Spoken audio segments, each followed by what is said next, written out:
men to join the military. It's already showing up in recruitment.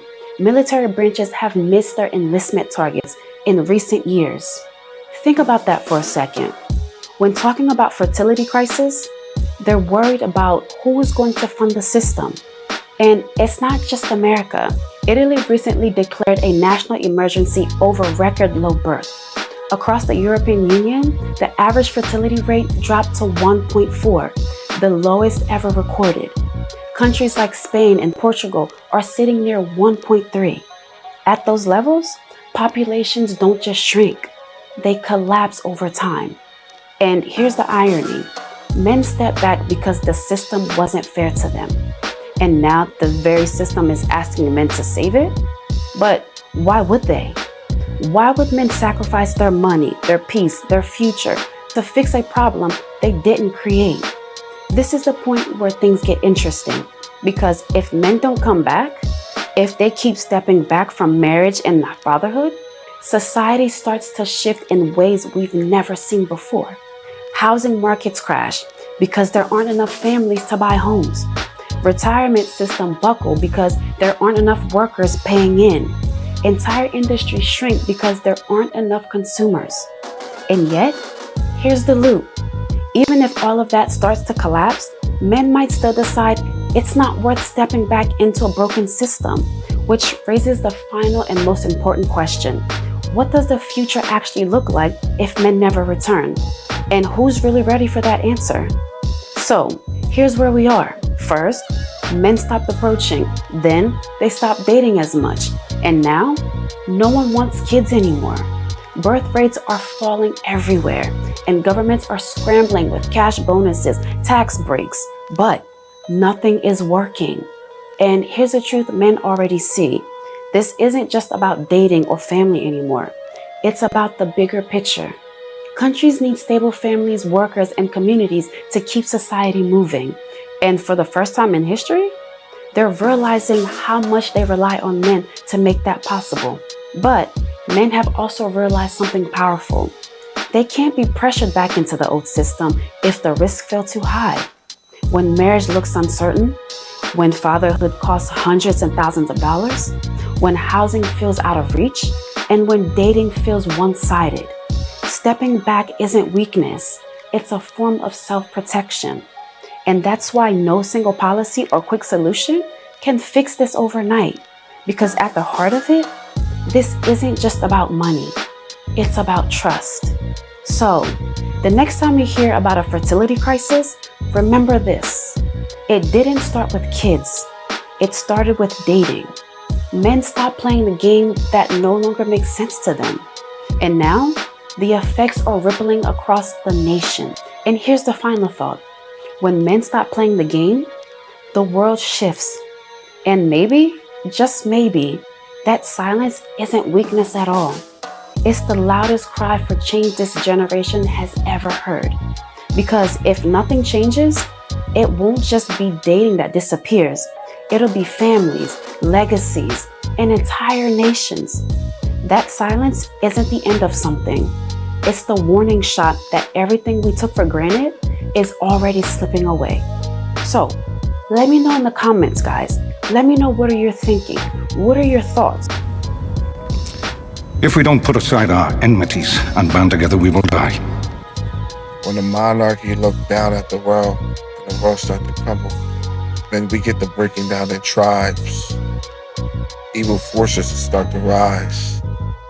Heart chambers in the sky. Young men start to learn. Cultures pass down and they get to thrive. What's that, y'all? So all through history, right? That's what I want to say. All through history, every age has an ending coming to it. And all through history, we always break down in tribes, or when the system starts to decentralize itself.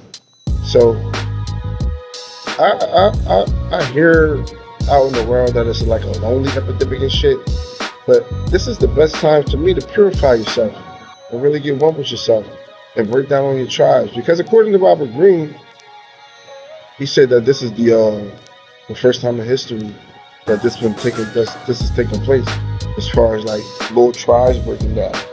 But I respect this journalism, but I kind of disagree because all through history, it always been a time where an age comes to an end, and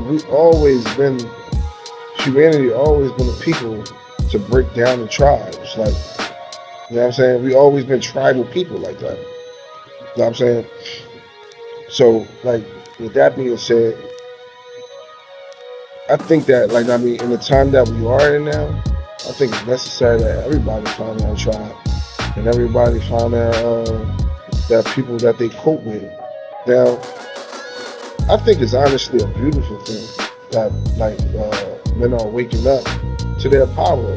And I'm not interested in a gender war. You know what I'm saying? Like, I'm kind of neutral with it.